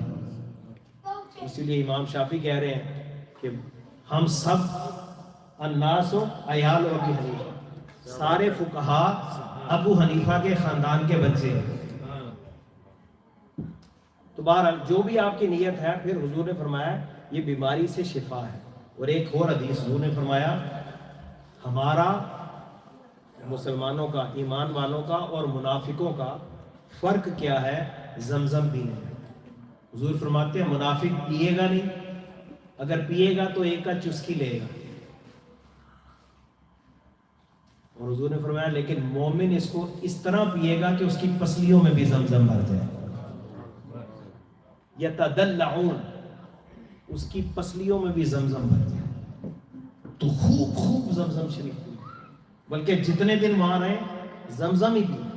لیکن وہ چونکہ ہم لوگ امریکہ سے جاتے ہیں، میں نے دیکھے ہیں وہاں پہ جو فازو کا وی آئی پی ٹینٹس میں وہی باٹلڈ واٹر، جو نا امپورٹڈ واٹر، فیجی اور یہ ہے نا پی ایچ اور یہ وہ پتہ نہیں کس کمپلیکس کا شکار ہے۔ تو زمزم جتنا آپ پئیں، جو بھی آپ کی بیماری ہے وہ بیماری بھی دل جائے گی، اور جو آپ کی مراد ہے وہ بھی اللہ۔ اب آپ نے صفا پر جانا ہے، تو صفا پر جب آپ کھڑے ہوں گے تو پھر آپ نے کعبہ شریف کی طرف دیکھنا ہے، اور وہاں آپ نے ان الصفا والمروۃ من شعائر اللہ، اگر یہ آیت یاد ہے تو یہ پڑھیں اور کلمہ شریف پڑھیں، ذکر اذکار کریں اور دعا کریں، تھوڑی دیر وہاں کھڑے ہو کر کعبہ شریف کی طرف رخ کر کے، اور صفا سے چلیں گے اور مروہ پہ جا کر آپ کا ایک چکر ہوگا، اور پھر مروہ سے واپس آئیں گے، صفا پر 2 ہو جائیں گے، یعنی وہاں سے یہ دو ہوں گے، ایک نہیں ہوگا۔ بعض اوقات لوگ اس میں کنفیوز ہو جاتے ہیں، اور وہ جہاں سبز ٹیوب لائٹ لگی ہیں وہاں مرد دوڑیں گے، عورتیں نہیں دوڑیں گے، عورتوں کو نہیں دوڑنا چاہیے، صرف مردوں کو وہاں پر جو ہے وہ تھوڑی سی تیز چلنا ہے۔ تو مروہ پر آپ ختم کریں گے، اور مروہ پر آپ وہاں پر دعا بھی کریں، اور 2 رکعت اگر مکروہ وقت نہیں ہے تو 2 رکعت نماز وہاں پر بھی پڑھیں۔ اب اس کے بعد آپ نے یا بال پورے کاٹنے ہیں یا آپ نے قصر کروانے ہیں، اور خواتین جو ہے وہ ایک پورا بال جو ہے اپنی لٹ لے کے وہ کاٹ لیں گی، اور اس کے بعد اب آپ نے غسل کرنا ہے۔ غسل کرنے کے بعد اب آپ احرام کھول دیں گے، اب آپ کی پابندیاں ختم ہو گئی، آپ کا عمرہ مکمل ہو گیا۔ یہ عمرے کا پلان ہے۔ اب اگر آپ بالفرض، بعضوں کا چونکہ لوگ یہاں دور سے گئے ہوتے ہیں وہ اور عمرے کرنے چاہتے ہیں، دل کرتا ہے، تو اگر آپ نے کوئی اور عمرہ کرنا ہے، آپ مسجد عائشہ چلے جائیں، وہاں قریب ہے، وہاں سے آپ عمرے کی نیت کر کے 5-6 میل کی وہاں سے ہے، وہ سیم گاڑی والا آپ کو لے جائے گا، 2 نفر پڑھ کے آپ آ جائیں، وہ اسی گاڑی میں آپ کو واپس حرم شریف اتار دے گا اگر آپ نے مزید عمرے کرنے ہیں۔ لیکن حج سے کم از کم 2-3 دن پہلے آپ بھرپور ریسٹ کر لیں، کیونکہ اس وقت آپ نے بہت بڑے بڑے کام کرنے ہیں، اس کے لیے انرجی چاہیے۔ اسی طرح آپ نے زیارتوں کے لیے جانا ہے، فار ایگزامپل غار ہرا جانا چاہتے ہیں، غار سور جانا چاہتے ہیں، تو یہ دیکھ لیں کہ اپنے آپ کو اتنا نہ تھکا لیں کہ جس اصل کام کے لیے آئے ہیں اس میں حرج آئے۔ تو اگر ہمت ہے تو ٹھیک ہے، نہیں تو کوئی بات نہیں، فرض نہیں، واجب نہیں ہے۔ زندگی میں اللہ نے پھر موقع دیا، عمرے پہ گئے تو اس وقت یہ زیارتیں کر لیں۔ تو حج کے لیے جب آپ نے آپ کو بالکل تیار ہے، جب یہاں سے چلیں میک شور آپ کے پاس جو آپ کی دوائیاں وغیرہ ہیں وہ یہاں پر ہیں، کیونکہ وہاں دوائیاں بہت مہنگی ہیں، بعض اوقات وہ پرسکرپشن کے بغیر بھی نہیں دیتے، اور مطلب یہ ہے کہ آپ کو کافی ہرڈل ہو، اور جو بیسک اینٹی بایوٹک ہے وہ تو ساتھ رکھیں، زی پیک اپنے پاس رکھ لیں، ایریتھرومائسین یا اور کوئی بھی اس طرح کی، کیونکہ آپ کو پتہ ہے یہ چھوٹی موٹی زکام کھانسی یہ تو ہو سکتا ہے، کفنگ سیرپ وغیرہ وہاں پر آپ لینے جائیں گے، گورنمنٹ میں دے تو دیں گے لیکن ٹائم لگے گا، پریشانی ہوگی، تو یہاں آپ کا ڈاکٹر آپ کو بہتر طریقے سے سمجھتا ہے، تو اس طرح۔ اور بعض اوقات اگر ایکسٹرا رکھ لیں تو بھی اچھا ہے کہ آپ کے کسی نیبر کو، کسی ساتھی کو یہ تکلیف ہو گئی ہے تو پھر آپ کو پھر چلو ثواب بھی ملے گا، لیکن یہ ہے کہ کوئی ایسی خطرناک دوائی نہ دے دیں کہ بندہ جو ہے وہ پریشان ہی ہو جائے۔ خیر یہ تو ہو گیا، اسے کہتے ہیں تمتع، کہ آپ نے عمرہ کر لیا، اب آپ عام کپڑوں میں ہیں، اب آپ پر کوئی پابندی نہیں، اب میاں بیوی اپنے جو عام حالات میں جو تعلقات ہیں وہ بھی قائم کر سکتے ہیں، کیونکہ انہوں نے عمرہ کر لیا، ابھی حج شروع نہیں ہوا۔ لیکن جب حج شروع ہوگا 8 ذی الحج کو، اب آپ نے کیا کرنا ہے، آپ نے احرام باندھنا ہے اپنے ہوٹل سے، اپنے کمرے سے، وہ بس والے آپ کو بتا دیں گے فلاں وقت بس آئے گی، 3-4 گھنٹے پہلے ہی آپ کو کہتے ہیں تاکہ آپ تیار ہو جائیں۔ اب صرف ضروری سامان اپنا لے کر آپ نے مینا میں جانا۔ بعض اوقات لوگ اتنے بڑے بڑے بریف کیس، ٹیچی کیٹ اور بکسے لے کر جو ہے نا وہاں پہ، تو مینا میں آپ نے 4-5 دن رہنا، جو ضرورت کی چیزیں وہ لے لیں، باقی چیزیں استعمال اپنا یہیں رہنے۔ تو اب وہاں پر آپ نے 8 ذی الحجہ کو ظہر سے پہلے پہنچنا، یہ سنت ہے۔ تو ظہر کی نماز وہاں پڑھیں گے قصر 2 رکعت، عصر، مغرب، عشاء اور اگلے دن کی فجر، یہ 5 نمازیں مینا میں پڑھنا یہ سنت ہے۔ یہ اب آپ کے حج کے یہ 5 دن ہیں، اس کو اب آپ ذہن میں رکھیں۔ آپ نے حج کی نیت کر لی ہے، 2 رکعت اسی طرح پڑھ لی ہیں، اور اگر ایک ہوتا ہے جسے کہتے ہیں پریویلیج، اگر آپ لینا چاہتے ہیں، وہ یہ کہ جب آپ حج کرتے ہیں اس میں آپ نے ایک فرض طواف بھی کرنا ہے مینا سے آ کے، اور اس میں صفا مروہ کی سعی بھی کرنی ہے، لیکن چونکہ ان دنوں میں اتنا آرام نہیں ملتا، لوگ تھکے ہوئے ہوتے ہیں، تو اگر آپ چاہتے ہیں کہ وہ والی سعی میں ایڈوانس میں کر لو، وہ ایک آپشن ہے۔ وہ کیسے؟ کہ جس دن آپ احرام باندھیں اس دن آپ ایک طواف نفلی طواف کریں، اور نفلی طواف کے بعد وہ والی سعی ایڈوانس میں کریں، اسے کہتے ہیں سعی مقدم، ٹھیک ہے؟ لیکن یہ پریویلیج ہے، یہ آپ اگر نہیں کرنا چاہتے، آپ اس وقت کیا ہوگا کہ رش زیادہ ہو گیا، کیونکہ سب لوگ آئیں گے، اور آپ 4-5 دن وہاں پر آپ کو صحیح نیند، صحیح آرام نہیں ملا، چل چل کے پاؤں میں چھالے پڑ جاتے ہیں بعض اوقات، تو وہ ذرا مشکل ہوتا ہے۔ تو یہ اگر آپ کرنا چاہیں تو کر سکتے ہیں۔ خیر، تو اگلے دن آپ نے ظہر سے پہلے اب مینا سے جانا ہے کہاں؟ عرفات میں۔ اس دن غسل کرنا یہ بھی سنت ہے، تو آپ یا تو وہاں عرفات میں پہنچ کے غسل کر لیں، وہاں بھی غسل خانے، یا آپ اپنے ٹینٹ مینا میں ہی غسل کر لیں، لیکن وہی صابن وغیرہ نہیں لگانا، صرف پانی سے غسل کرنا۔ اب عرفات میں آپ پہنچ گئے ظہر سے پہلے، اور وہاں اگر آپ مسجد نمرہ میں ہیں تو ٹھیک ہے، ورنہ آپ اپنے ٹینٹ میں ہی رہیں، مسجد نمرہ بہت دور ہوتی ہے، گرمی بھی بہت ہوتی ہے، اور عرفہ کے دن کا روزہ آپ کو پتہ ہے، حضور علیہ السلام نے فرمایا 2 سال کے گناہ معاف ہوتے ہیں۔ لیکن حاجی کے لیے بہتر یہ ہے کہ وہ روزہ نہ رکھے، کیونکہ یہ آپ کا کلائمیکس ہے، اس میں آپ نے دعائیں مانگنی ہے، عبادت کرنی ہے۔ تو ظہر اور عصر اگر آپ امام کے ساتھ پڑھ رہے ہیں، وہ ظہر اور عصر اکٹھی پڑھ لیں گے، خطبہ ہوگا، پھر ظہر اور عصر اکٹھی ہوگی۔ حنفی حضرات ہم چونکہ امام کے ساتھ جب نہیں پڑھتے تو اپنے اپنے ٹینٹوں میں ظہر کے وقت میں پڑھتے ہیں، اور عصر کے وقت، اور عصر کے بعد پھر جو مغرب کا وقت ہے نا، عصر سے مغرب، یہ ہے سمجھ لیں آپ کے پورے حج کی جان اور کلائمیکس۔ حدیث میں آتا ہے کہ شیطان کبھی اتنا ذلیل و رسوا نہیں ہوا جتنا کہ عرفہ کے دن ہوا۔ دوسری حدیث میں حضور فرماتے ہیں، صحیح مسلم، کہ اللہ تعالیٰ عرفہ کے دن سے زیادہ کبھی بھی اتنے زیادہ لوگوں کو جہنم سے آزاد نہیں کرتا، اور اللہ تعالیٰ یباہی بہم الملائکہ، فرشتوں کے سامنے اللہ فخر فرماتا ہے جو عرفات میں موجود ہے، اور حضور فرماتے ہیں الحج و عرفہ، عرفہ ہی حج ہے، جو عرفہ میں پہنچ گیا میدان عرفات میں، اس کا حج ہو گیا۔ بلکہ یہاں تک ہے حضرت، بعض اوقات کچھ حاجی بیمار ہو جاتے ہیں، ہاسپٹل میں ہوتے ہیں، تو سعودی گورنمنٹ ان کو کیا کرتی ہے، ہیلی کاپٹر میں، ہیلی پیڈ پہ ان کو تھوڑی دیر کے لیے عرفات میں لے آتے ہیں، کیونکہ وقوف عرفات تو ان کا ہو گیا، باقی کوئی بھی چیز آگے پیچھے یا مس ہو گئی تو وہ دم دے کے کوئی نہ کوئی اس کا وے آؤٹ ہے، لیکن اگر عرفہ مس ہو گیا تو پورا حاجی فوت ہو گیا۔ انہو لیدنو، اللہ ان کے قریب ہوتا ہے، ان پر نظر رحمت فرماتا ہے، اور اللہ فرماتا ہے ما اراد ہؤلاء، اے فرشتوں یہ کیا لینے آئے ہیں؟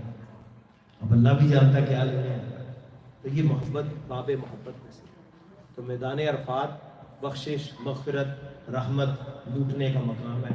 حضور علیہ السلام نے تقریباً 3 سے 4 گھنٹے بنتے ہیں، سخت گرمی تھی جب آپ نے حج کرنا، امت کے لیے رو رو کے دعائیں مانگی، اور اس دن آپ کی خدمت میں ازواج نے سوچا پتہ نہیں آپ روزے سے ہیں، تو انہوں نے ٹھنڈا دودھ حضور کی خدمت میں پیش کیا، تو حضور علیہ السلام نے اس کو تناول فرمایا، پی لیا۔ تو آپ نے اس دن روزہ نہیں رکھا، کیونکہ اس دن زیادہ مشقت جسے ہے نا، جسے گر گرانا، رونے کی شکل بنانا، یہ آپ کا کلائمیکس ہے۔ تو اب مغرب ہو جائے گی، مغرب کے بعد اب آپ نے وہاں سے نکلنا، لیکن مغرب وہاں نہیں پڑھنا۔ یہ 8 ہے یا 9 ہے؟ 9، 8 کو تو مینا تھے نا، مینا میں تو 9 کو پھر مینا سے ہم ظہر سے پہلے نکلے اور عرفات میں آ گئے۔ تو اب 9 ذی الحج کو، اب جب آپ رات مغرب پڑھ کے، مغرب سے پہلے، مغرب کا وقت ہو گیا، آپ آ جائیں گے مزدلفہ میں، مشعر الحرام۔ تو مزدلفہ میں پہنچ کر آپ نے مغرب اور عشاء اکٹھی پڑھی، اور اس کے بعد اگر آپ عبادت کرنا چاہیں تو آپ کی مرضی ہے۔ نبی پاک صلی اللہ علیہ وسلم کی یہ واحد رات ہے کہ جس میں آپ نے تہجد نہیں پڑھی، اس رات آپ نے آرام، کیونکہ عرفہ کا دن اتنا لمبا تھا، اس میں آپ نے خطبہ بھی ارشاد فرمایا، پھر دعائیں 4-5 گھنٹے امت کے لیے رو رو کر دعائیں مانگتے رہے، اور پھر اگلے دن آپ نے بہت سارے کام کرنے ہیں۔ جو ہماری عید ہوتی ہے نا امریکہ میں، حاجی عید کی نماز نہیں پڑھتا، حاجی نے اس دن بہت سارے کام کرنے 10 ذی الحجہ، تو وہ رات آپ نے کھلے آسمان میں گزارنی ہے۔ مینا میں بھی ٹینٹ ہے، عرفات میں بھی ٹینٹ ہے۔ آج کل تو عرفات میں بھی ایسی لگے، پہلے تو عرفات میں ایسی نہیں ہوتے تھے، آج کل جو امریکہ سے جاتے ہیں ان کے عرفات میں بھی ٹینٹ لگے ہیں، اور مینا میں تو ہے ہی، لیکن مزدلفہ میں کوئی ٹینٹ نہیں ہے، کھلا آسمان، اور لوگ ہمیشہ دعا کرتے ہیں یا اللہ بارش ہو، اس رات کہتے ہیں یا اللہ بارش کا، کیونکہ 3-4 ملین لوگ جو ہیں کھلے آسمان میں، بارش ہوگی تو کیا کریں۔ تو اس کے لیے بہتر یہ ہے کہ آپ اپنے پاس جا نماز یا کوئی ایسی چیز رکھیں، یا کوئی کمبل بلینکٹ وغیرہ جو آپ نیچے بچھا کے تو تھوڑی دیر کمر سیدھی کر لیں، تھوڑی دیر آرام کرنا چاہے تو کر لیں۔ تو اب آپ نے وہاں فجر کی نماز پڑھ کے تھوڑی دیر وقوف کرنا، یہ ضروری ہے۔ تو فجر کے بعد جب وقوف کریں گے، اگر ایک شیطان کو کنکریاں ماریں، جو بڑا شیطان چاہیے، زیادہ بھی لے سکتے ہیں، چنے کے برابر کنکریاں آپ جو ہے وہ وہاں سے اٹھا۔ تو پہلے دن یعنی آپ 10 ذی الحجہ کو، اب جب مزدلفہ سے آئیں گے تو کیا وہ آپ کو ٹینٹ میں لے کر آئیں گے گاڑی میں، وہاں سے آپ پیدل چل کے جمرات میں آئیں گے، اور پہلے کو نہیں مار رہے، کیونکہ جب آپ وہاں سے تو پہلے آئے گا چھوٹا شیطان، پھر بڑا شیطان، درمیانہ سب سے بڑا۔ تو کئی لوگ جلد بازی میں ہوتے ہیں نا ہمارے لوگ، وہ حالانکہ انہوں نے وہ لگایا ہوا کہ نہیں، لیکن وہ جا کے بس شروع ہو جائے، بھائی کسی سے پوچھ ہی لو۔ تو آپ نے پہلے کو سکپ کرنا ہے، دوسرے کو بھی سکپ کرنا ہے، تو تیسرے کے پاس آپ نے جانا ہے، اور وہاں اپنے اللہ اکبر کہتے ہوئے، بسم اللہ پہلی دفعہ، بسم اللہ اللہ اکبر اللہ اکبر، یوں بھی نہیں، ساتھ کی ساتھ اکٹھی مار دیں۔ اور کئی لوگ دور سے یہیں سے، بھائی کیا جلدی ہے آپ کو، آرام سے ریلیکس ہو جائے۔ اچھا پھر سب سے زیادہ کراؤڈ جو ہے نا وہ کہاں ہوگا؟ دیکھیں جب یہاں سے سارا کراؤڈ آ رہا ہے نا، تو لازمی بات ہے کہ یہاں پر زیادہ کراؤڈ ہوگی، کیونکہ سارے ادھر ہیں، آگے والا حصہ خالی ہے۔ اب تو وہ بہت بڑے بڑے انہوں نے وہ بنا دیے نا جمرات۔ تو آپ کیا کریں، جب بھی جائیں تو آہستہ آہستہ بالکل اگلے کارنر، آخری کارنر نا وہاں پر آ جائیں، وہاں بڑی آسانی سے آپ کو جگہ مل جائے، اور وہاں قریب ہو گئے، آرام سے اپنی نکالیں اور آپ وہ اپنی کنکریاں ماریں۔ اگر آپ کو کسی نے وکیل کیا ہے، کسی کی زوجہ بیمار ہو گئی، تکلیف میں ہے، کوئی بوڑھا ہے، کوئی علیل ہے، وہ کنکریاں نہیں مار سکتا، اس نے آپ کو اپنا وکیل بنا دیا، تو اپنی کنکریاں مارنے کے بعد آپ ان کی طرف سے بھی کنکریاں مار سکتے ہیں، ٹھیک ہے نا۔ اس کے بعد یہ آج کے دن پہلا کام ہو گیا کنکریاں مارنا۔ دوسرا کام آپ نے کرنا ہے قربانی۔ اچھا فقہ حنفی میں یہ ترتیب ضروری ہے، کیونکہ نبی پاک صلی اللہ علیہ وسلم نے بھی ایسے ہی کیا، پہلے کنکری ماری، پھر قربانی کی، پھر بال کاٹے۔ تو اگر آپ نے قربانی پہلے کر دی، کنکری بعد میں ماری، یا کنکری ماری اور بال کاٹ لی اور قربانی بعد میں ہوئی، تو آپ کو ایک دم اور دینا پڑے گا۔ تو یہ آپ تسلی کر لیں کہ آپ جب کنکریاں مار لیں اس کے بعد آپ قربانی کریں۔ وہاں پر عام طور پہ جو ریگولر نارتھ امریکن ٹینٹ ہے اس کے قریب ہی مجزرہ ہے، المعیسم، جو سلاٹر ہاؤس جسے کہتے ہیں، وہاں پر زندہ جانور موجود ہیں گورنمنٹ کے، وہ 300-400 جتنا بھی ریال ہے وہ آپ دیں گے، پرچی بنائیں گے، آپ سے پوچھیں گے کہ گوشت چاہیے، آدھا چاہیے، سارا چاہیے یا بانٹنا ہے، وہ آپ ان کو بتا دیں، آپ کے سامنے آپ کا بکرا آئے گا، بسم اللہ اللہ اکبر کریں، آپ 10-15 منٹ 25 منٹ آدھے گھنٹے میں خود ہی فارغ ہیں۔ لیکن وہ کیا کہتے ہیں، لوگ ایزی میں کہتے ہیں ٹھیک ہے جی وہ فلاں کر دے گا۔ بھائی ٹائمنگ جو ہے نا وہ ضروری ہے۔ سنت یہ ہے کہ پہلے کنکری ماریں، پھر اس کے بعد جانور ذبح کریں، پھر اس کے بعد بال کاٹیں، اب آپ شاور لے لیں اور احرام کھول دیں، احرام ختم۔ اب آپ نے جو آپ کے ذمہ کیا رہ گیا، کم از کم 2 دن اور آپ نے کنکریاں مارنی ہے یا 3 دن۔ فَمَنْ تَعَجَّلَ فِي يَوْمَيْنِ فَلَا إِثْمَ عَلَيْهِ وَمَنْ تَأَخَّرَ فَلَا إِثْمَ عَلَيْهِ لِمَنِ اتَّقَىٰ۔ تو آپ چاہے 2 دن اور کنکریاں ماریں یا پورے 3 دن اور ماریں، یہ آپ کے پاس آپشن ہے، اس میں کوئی گناہ نہیں ہوگا۔ لیکن آپ نے مکہ واپس جا کر ایک تو وہ طواف کرنا ہے جسے طواف فرض کہتے ہیں، یہ طواف جب تک نہیں ہوں گے میاں بیوی ایک دوسرے کے لیے حلال نہیں ہو سکتا، اور یہ ناپاکی کی حالت میں بھی نہیں ہو سکتا۔ باقی کی حالت میں کر لیں. تو اگر اسی دن کر لیں تو بہت اچھا ہے, نہیں تو آپ اگلے دن کر لیں. 12 کی مغرب سے پہلے پہلے آپ کرنا ضروری ہے. اگر 12 ذی الحج گزر گئی اور آپ نے وہ طواف شروع ہی نہیں کیا, اب آپ کے اوپر جرمانہ پڑے گا, دم دینا پڑے گا کہ آپ نے وائلیشن کی. تو یہ جو طواف آپ نے کرنا ہے, اور اس کے بعد اگر وہ صحیح مقدم جو میں نے آپ کو کہا تھا ایڈوانس والی وہ نہیں کی, وہ بھی آپ نے کرنی ہے. وہ کرنے کے بعد پھر واپس آپ مینا میں آ جائیں گے اور اپنے ٹینٹ میں گزاریں گے, نمازیں پڑھیں گے. پہلے دن جو کنکری مارنی ہے وہ فجر سورج طلوع ہونے کے بعد اور ظہر سے پہلے پہلے کے درمیان, یہ بیسٹ ٹائم ہے. لیکن اگر کوئی بیمار ہے, مجبور ہے, رش ہے, کوئی عذر ہے, تو پھر ظہر یا عصر یا مغرب کے بعد بھی مار لی تو کوئی گناہ نہیں ہے, ہو جائے. بیسٹ یہ ہے کہ صبح صبح اس کو پہلے دن کریں. اگلے 2 دن ظہر کے بعد مارنی ہے, پہلے نہیں مارنی. کچھ لوگ صبح صبح ہی وہ بھی کر لیتے. تو اگلے 2 دنوں میں اگر آپ کنکری ماریں گے تو آپ کوشش کریں کہ ظہر 12 بجے ہوتی ہے تو آپ 11 بجے, اگر آپ کا پتہ چل جائے گا 45 منٹ کا راستہ ہے یا کتنا ہے, تو آپ اس حساب سے اپنے ٹینٹ سے نکلیں. اور جو بالکل جمرات کے سامنے ان کو تو مسئلہ ہی کوئی نہیں, جو قریب میں ہے وہ تو لفٹ لے کے آتے ہیں, ایک فلور ان کے لیے اسپیشل ہوتا ہے, وہ آسانی سے جا کے کنکری مار لیتے ہیں. لیکن جو دور ہیں وہ کیا کریں کہ 40-45 منٹ پہلے نکلیں تاکہ ظہر تک وہاں پہنچ جائیں, کنکریاں مار کے, اور پھر واپس اپنے ٹینٹ میں چلیں. اور پھر اسی طرح تیسرے دن کنکریاں مارنے کے بعد اگر آپ مغرب سے پہلے پہلے مینا کی حدود سے نکل گئے تو آپ کا حج مکمل ہو گیا اور اب آپ کے اوپر کوئی گناہ نہیں. لیکن اگر مغرب مینا میں ہو گئی تو اب آپ کو 1 دن اور رکنا پڑے گا, اور اگلے دن آپ کو پھر کنکریاں مارنی پڑے. اور وہ جو باقی دن ہے اس میں تینوں کو مارنا, پہلے کو 7, پھر دوسرے کو 7, پھر تیسرے کو 7. اب آپ نے تقریباً سارے جو مناسک ہیں وہ ادا کر لیے. ایک کام رہ گیا, وہ یہ کہ جب آپ مکہ سے جائیں گے اپنے ملک واپس تو آپ نے ایک واجب طواف ہے نا, الوداعی طواف سیاح. اگر بالفرض کوئی خاتون کے ایام شروع ہو گئے اور یہ طواف اس نے نہیں کیا تو اس میں اس کے لیے معافی ہے. یہ ضروری نہیں ہے, اس کے اوپر کوئی دم نہیں ہے ان خواتین کے لیے جو کسی مجبوری کی وجہ سے یہ نہ کر سکے. لیکن مردوں کے لیے یہ کرنا ضروری ہے, اگر نہیں کیا تو اس کا بھی ان کو دم دے. اس کے بعد آپ مدینہ شریف جائیں. آف کورس نبی پاک صلی اللہ علیہ وسلم کی وجہ سے دین ملا, حضور ہمارے لیے روتے رہے تو حضور کی بارگاہ میں حاضری دینا, سلام پیش کرنا. خود قرآن کا حکم ہے وَلَوْ أَنَّهُمْ إِذْ ظَلَمُوا أَنفُسَهُمْ جَاءُوكَ فَاسْتَغْفَرُوا اللَّهَ وَاسْتَغْفَرَ لَهُمُ الرَّسُولُ لَوَجَدُوا اللَّهَ تَوَّابًا رَحِيمًا.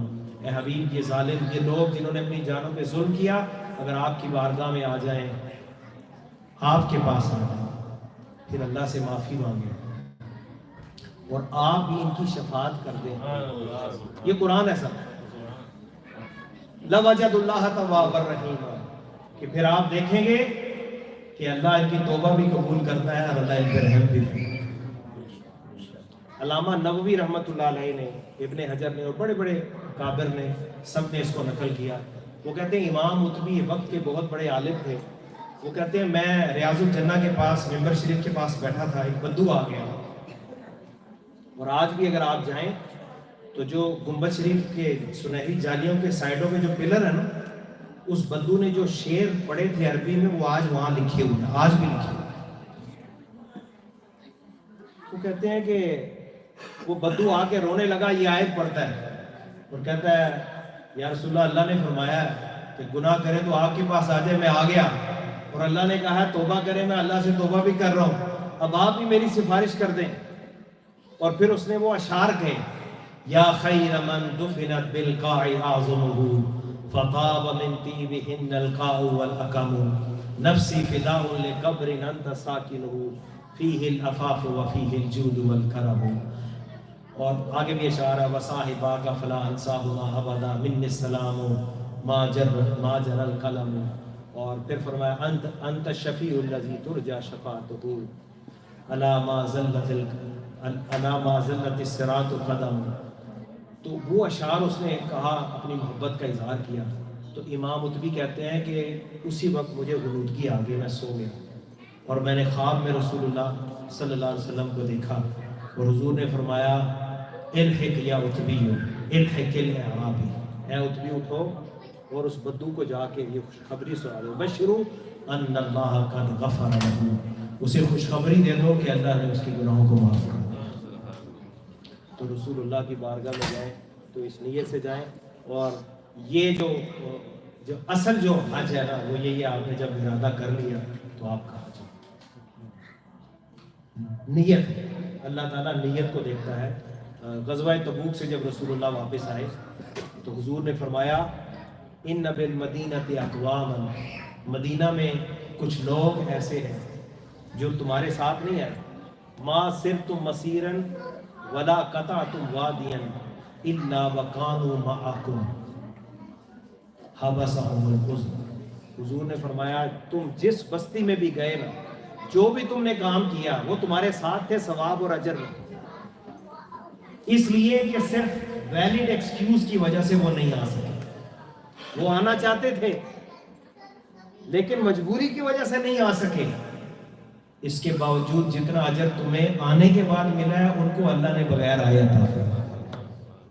تو اللہ تعالیٰ جو جا رہے ہیں ان کا حج قبول کرے، اور جو نہیں جا سکے وہ مایوس نہ ہو، اگر ان کا ارادہ نیت سچی تھی ان کو بھی پورے حج کا ہی ثواب ملے۔ تو اب کوئی سوال اگر ہے، کیونکہ یہ اتنا وسیع ٹاپک ہے، اس میں جتنا آپ تفصیل میں جائیں گے۔ جی جی السلام علیکم۔ صحیح مقدم میں آپ نے بتایا، کہا جی کہ کبھی بھی کر سکتے ہیں جی، اس کو احرام کی حالت میں ہونی چاہیے؟ ہاں جی، حالت ہے، اس کے لیے اس سے پہلے ایک ایکسٹرا طواف آپ کو کرنا ہوگا۔ اس کے لیے مسجد عائشہ جانا؟ نہیں، مسجد عائشہ نہیں، آپ نے فار ایگزامپل 8 کو آپ نے جانا ہے نا، تو بعض اوقات آج کل وہ 7 ذی الحج کو ہی آپ کو کہیں گے تیار ہو جاؤ، آپ کو رات کو لے جائیں گے، تو آپ 7 ذی الحج کو شام کو کسی وقت آپ اپنا احرام باندھ لیں، اندر چلے جائیں اور اپنا وہ طواف اور صفا مروہ کر کے اپنے ہوٹل میں آ کے انتظار کریں، 12 1 2 بجے جب بھی رات کو یا صبح فجر میں آپ کے پاس آئے۔ ایک سوال کسی نے مجھ سے آپ دوسرا سوال میرا یہ تھا کہ آج کل کے حالات کی وجہ سے اگر کوئی نزلہ زکام ہو جائے تو ماسک باندھ سکتے ہیں یا نہیں باندھ سکتے؟ ماسک لگا سکتے ہیں، بہتر تو یہ اوائڈ کریں، لیکن اگر لگانا چاہیں تو لگا سکتے ہیں، لیکن کوشش کریں کہ پورا وہ کور نہ ہو، پورا فیس کور نہ ہو، مرد کے لیے خاص طور۔ جی تو اس کے لیے دم دینا ضروری نہیں، ویسے صدقہ خیرات کرتے ہیں، ٹھیک ہے۔ ایک سوال ہماری ساتھی نے مجھ سے پوچھا تھا کہ جو قربانی ہم وہاں کرتے ہیں اس کے بعد کیا یہاں پر ہمارے وطن میں بھی ہم پر دوسری قربانی جو صاحب نصاب ہونے کی وجہ سے جو فرض ہوتی ہے، کیا وہ فرض رہتی ہے یا وہ والے کافی ہو جاتی ہے؟ حج کی جو قربانی ہوتی ہے وہ نسک ہے، وہ اور چیز ہے، اور جو ہم یہاں پر کرتے ہیں یہ اور ہے، لیکن چونکہ جب آپ وہاں ہوتے ہیں تو آپ مسافر ہوتے ہیں، تو مسافر کے اوپر یہ عام قربانی نہیں ہوتی، لیکن اگر وہ اپنی مرضی سے کرنا چاہے تو وہ کر سکتا ہے، اسے ثواب ملے گا، اور اگر وہاں پہ کرے گا تو وہاں تو اجر اور زیادہ ہے۔ حضور نے فرمایا النفقۃ فی الحج کالنفقۃ فی سبیل اللہ ب700 ضعف، فرمایا حج پر مال خرچ کرنے کا اجر اور ثواب ایسے ہے کہ جیسے جہاد فی سبیل اللہ میں مال خرچ کرنا، بلکہ اس سے بھی 700 گنا زیادہ ثواب ملے گا۔ اور اگر کسی چیز کے بارے میں آپ کو کوئی شک ہے یا ڈاؤٹ ہے تو احتیاطاً اگر آپ نے وہاں کوئی ایکسٹرا قربانی کر دی تو وہ بھی اس کا بھی آپ کو اجر ہی ملے گا۔ تو اسی سوال کے اگر آپ نے ایک قربانی تو مناسک کے حج میں جو شامل ہے وہ کی، تو دوسری فرض قربانی کی نیت کر کے آپ کر دیں، حج کی کر دی، اس کے علاوہ ویسے آپ وہ تو دم شکرانہ ہے، حج کا شکرانے کے طور پر وہ آپ کریں، اس کے علاوہ آپ جو ریگولر کرتے ہیں وہ کرنا چاہیں تو کر سکتے ہیں، یا آپ نبی پاک صلی اللہ علیہ وسلم کی طرف سے کرنا چاہیں تو کر سکتے ہیں۔ حضرت علی ہر سال 2 ذبح کرتے تھے جانور، کسی نے پوچھا کہ آپ خلیفہ ہیں، ایک جانور سب کرتے ہیں، آپ 2 کیوں کر رہے ہیں؟ انہوں نے کہا مجھے نبی پاک صلی اللہ علیہ وسلم نے فرمایا تھا کہ علی ہر سال میری طرف سے بھی قربانی کیا کرو، تو میں حضور نبی پاک صلی اللہ علیہ وسلم کی طرف سے کرتا ہوں۔ اور ایک حدیث میں آتا ہے حضور نے جب قربانی کی تو آپ نے کہا اللہم تقبل من محمد و من امت محمد، یا اللہ یہ مجھ سے اور میری امت کی طرف سے قبول کر، تو حضور ہمیں یاد رکھیں اور ہم ان کو یاد نہ رکھیں۔ تو جو صاحب ثروت ہیں ان کو چاہیے کہ رسول اللہ صلی اللہ علیہ وسلم کی طرف سے بھی کر دیں، بلکہ زندگی میں یہ موقع کہاں ملتا ہے، بلکہ آپ کے جو فوت شدہ والد والدہ دادا ماموں، کوئی آپ کا عزیز باپ کوئی اگر فوت ہوا ہے بھائی ہے تو ان کی طرف سے بھی آپ کرنا چاہیں تو اس کا بھی آپ کو اجر ہے۔ ایک سوال یہ ہے کہ بہت سے لوگوں کو دیکھتے ہیں